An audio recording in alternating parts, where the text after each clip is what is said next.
Angwan Sambayan na coalition against sila ani they warned the nation kung kinsa mo tong possible mudawat kay FPRD na this is betrayal of justice and so on and so forth. Kinsa man na sila? Ika na nga. Kisa ganina sila? Political organization, One Mga na Sambayan. po. Diri nas Pilipinas? Yes. Ngano, na sila nuclear warhead? Kung wala, hilom sila. Because they cannot threat any country if you do not have military power. So, shut up. You idiots.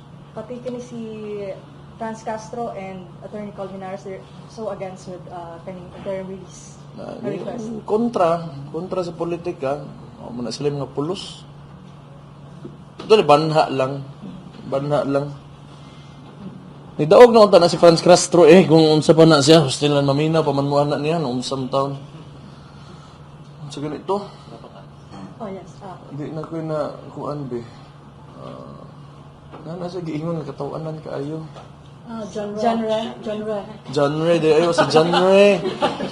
Tama si John Ray, di ay na no ta. John Ray ni ngana dagana ba nimo hibaw anday. Iskot man gay. Ganang okay, sagdi lang ana mo gina sila.